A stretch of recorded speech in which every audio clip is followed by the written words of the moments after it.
Bonjour à tous, aujourd'hui on se prépare pour le bac spécialité maths avec un exercice sur les suites et le logarithme et l'étude d'une suite célèbre vraiment, dont la limite est emblématique, la suite des 1 plus 1 sur n exposant n. En Python, ça pourrait donner un programme comme ceci, hein. C'est bien de réviser le Python pour le bac. Def, donc on va définir une fonction que je vais appeler suite, ici, qui va calculer les n premier terme de cette suite. Donc on crée pour ça une liste vide. Vous voyez, c'est important, c'est la notation avec les crochets. Quand on met crochet, on crée une liste vide qui s'appelle grand U. Et dans la boucle, donc je vais faire une boucle qui va de 1 jusqu'à n, donc un range 1, n plus 1, on fait attention. Je calcule chacun des termes avec la formule 1 plus 1 sur i puissance i, donc deux fois l'étoile, l'astérix, i. Et ensuite, on utilise l'instruction donc u, donc ça c'est le nom de la liste, .append, pour rajouter à la liste le terme qu'on vient de calculer. Et au fur et à mesure, la liste va se remplir des termes de la suite. Donc, je vais vous montrer ça sur Python pour voir un petit peu vers quoi va tendre cette suite. Ça donne ceci.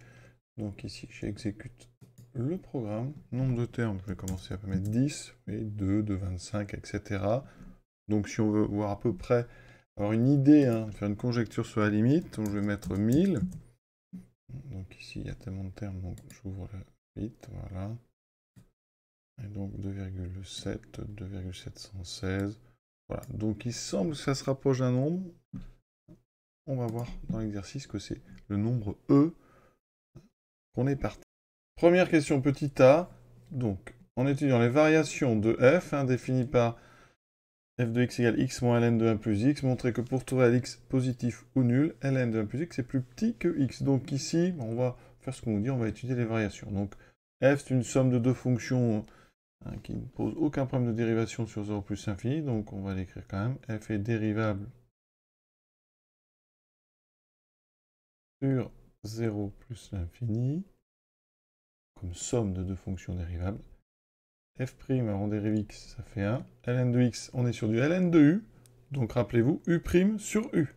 Un dérivé donc de ln de u, quand u est dérivable, prime sur u. Donc ici, je dérive 1 plus x, ça fait 1 sur u, donc 1 sur 1 plus x. Il faut étudier donc le signe. On va tout mettre au même dénominateur.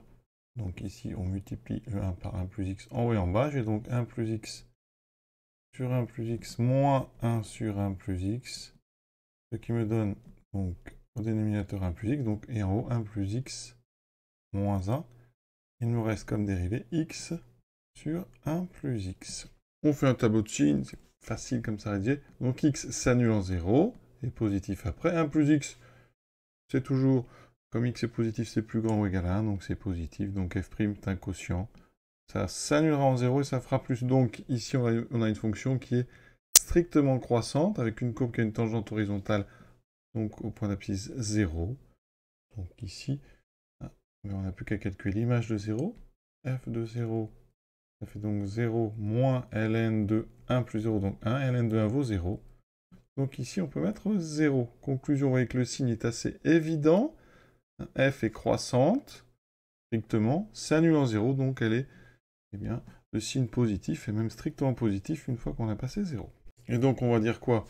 Sur 0 plus l'infini, f est croissante, elle est même strictement croissante, mais croissante suffira, et f de 0 égale à 0. Donc, f de x est supérieur ou égal à f de 0.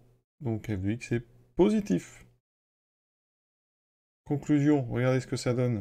Ça veut dire que, quel que soit x, positif ou nul, x moins ln de 1 plus x est donc positif. D'accord? Ça veut dire que x est plus grand que ln de 1 plus x. Et si on écrit ça dans l'autre sens, ça veut dire que ln de 1 plus x est donc inférieur ou égal à x. Et c'est exactement ce qu'il fallait démontrer pour tout x, positif ou nul. On déduire que pour tout entier naturel non nul, ln de n est inférieur ou égal à 1. Donc il faut utiliser ce qu'on vient de faire. Donc on sait que, donc, quel que soit x supérieur ou égal à 0, ln de 1 plus x est inférieur ou égal à x. Et nous ici, vous voyez, on doit avoir un logarithme avec un à l'intérieur. Nous on a du 1 plus x. Donc, qu'est-ce qu'on peut faire? On pourrait regarder combien vaut ln de un. Donc ici, ln de un. Alors, déjà, est-ce qu'on a le droit de prendre le logarithme de un? Donc, pour tout n appartenant à n étoiles, on sait que 1 plus 1 sur n est supérieur ou égal à 1, et pas de problème. Donc, quand on met la puissance n, 1 plus 1 sur n puissance n est donc supérieur ou égal à... Et donc, pardon, strictement plus grand, supérieur ou égal à 1, donc strictement positif. Donc, on peut prendre le logarithme. D'accord? Donc, ça veut dire que ln de un est tout à fait défini. Donc, ça fait ln de 1 plus 1 sur n puissance n. Donc, propriété de logarithme. La puissance peut sortir en coefficient. Donc, ça fait n ln de 1 plus 1 sur n. Et là, vous voyez, vous avez un ln de 1 plus quelque chose. Donc, on pense à la question précédente. On applique donc, alors il faut être clair quand on fait ça, on applique la question 1a à x égale 1 sur n. Hein. 1 sur n, c'est bien positif ou nul, car n est supérieur ou égal à 1. Donc, la propriété précédente me dit que ln de 1 plus 1 sur n est donc inférieur ou égal à 1 sur n.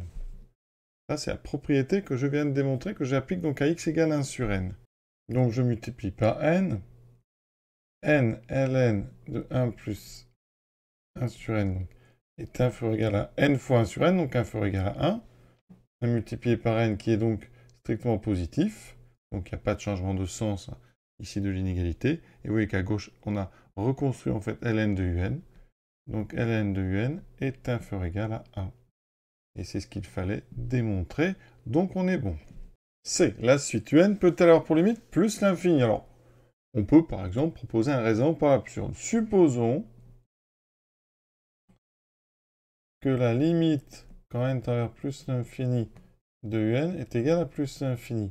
Alors, qu'est-ce que ça nous donnerait dans ce cas-là, par composition, avec le logarithme par composition, comme la limite du logarithme, quand le grand X ici tend vers plus l'infini, ça fait plus l'infini, on aurait donc la limite de ln de u de n, quand n tend vers plus l'infini, ça serait donc plus l'infini.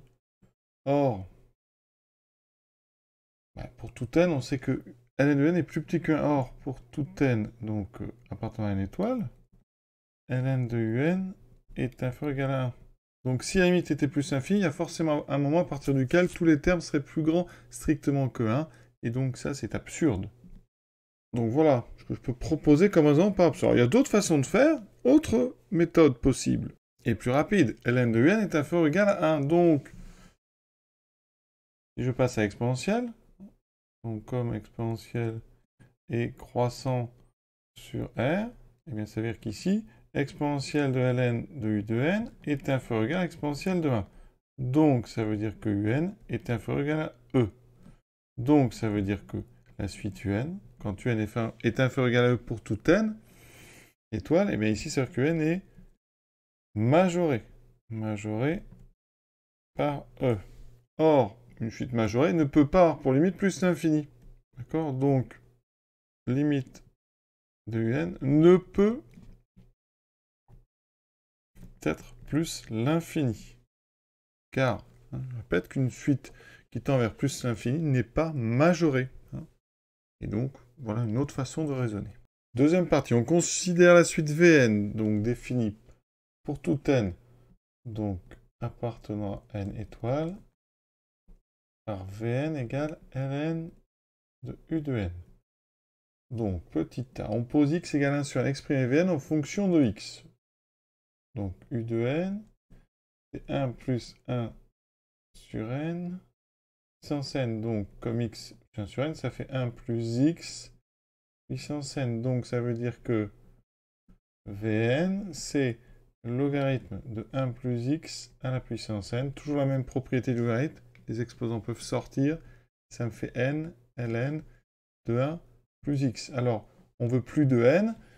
Donc comme x est égal à 1 sur n, eh bien, ça veut dire que n est égal à 1 sur x.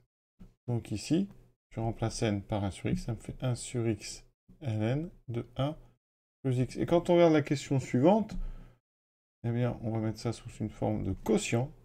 Ça fait ln de 1 plus x sur x. Question, mais que vaut la limite quand x tend vers 0 de ln de 1 plus x sur x? Alors ça, c'est une question qui peut être difficile. Un grand classique, ce qu'on appelle la limite d'un taux d'accroissement. Comment peut-on trouver cette limite? Alors, on va poser g de x égale à ln de 1 plus x. g de 0 est égal à ln de 1, c'est-à-dire 0. Donc, vous pouvez considérer que ln de 1 plus x sur x, c'est donc g de x moins g de 0 sur x moins 0. Et ça, c'est un taux d'accroissement. Vous avez ici une différence entre l'image de x et l'image de 0. Dessous, vous avez x moins 0. Hein, eh bien, il se trouve, c'est dans le chapitre des nombres dérivés, eh bien, cette quantité-là, quand x tend vers 0, comme g est dérivable ici en 0, eh bien, ce rapport va tendre vers g' de 0. Et quand on dérive g de x, la dérivée de ln d'un plus x qu'on a fait tout à l'heure, ça fait 1 sur 1 plus x en 0. Ça fait donc 1 sur 1 plus 0. Ça fait 1. Donc ça veut dire que ln de 1 plus x sur x tend vers 1. Donc la limite, quand x tend vers 0, de ln de 1 plus x sur x, eh bien ça, c'est égal à 1. Alors dire que ça peut tomber comme ça au bac 2024, je dirais que non, parce que c'est des choses qu'on fait de moins en moins. Mais c'est des choses qui sont intéressantes à savoir. Hein. Cette façon de trouver des limites, hein, c'est ce qu'on appelle limite, donc je répète, d'un taux d'accroissement. On utilise la définition de la dérivée, f de x moins f de a sur x moins a, qui tend vers f' de a quand f est dérivable. Alors avec ça, on va trouver limite de Vn, parce que pour tout n, donc pour tout n appartenant à n étoiles, Vn, c'est, on l'a dit, ln de 1 plus x sur x avec x qui est égal à 1 sur n. Est-ce que je peux appliquer ce que je viens de dire? Bien oui, parce que la limite, quand n tend vers plus l'infini de 1 sur n, c'est égal à 0. D'accord? Donc, ça veut dire qu'ici, le x tend bien vers 0. C'est-à-dire que la limite donc de ln de 1 plus x sur x quand x tend vers 0, ça nous donnera donc la limite de Vn quand n tend vers plus l'infini, et on a dit que c'était 1. Donc limite de Vn est égale à 1. On arrive déjà à la dernière question, on déduire que la suite UN est convergente et déterminer sa limite. Alors, qu'est-ce qu'on sait? Bilan. On sait que, quel que soit n appartenant à n étoile, Vn est égal à ln de u de n. Et la limite de Vn est égale à 1. Plus l'infini. D'accord? Vn égale à ln de u de n, ça, bien ça équivaut à dire que u de n égale exponentielle de Vn. D'accord? Donc par composition, il faut regarder ce que fait l'exponentielle en 1. L'exponentielle en 1, ça tend vers exponentielle 1, donc vers e. Donc là, on va rédiger ça. Limite de Vn égale 1. Or, la limite, quand x tend vers 1 d'exponentielle x, c'est donc E1, c'est-à-dire le nombre E. Donc par composition, on va mettre donc Vn à l'intérieur de l'exponentielle.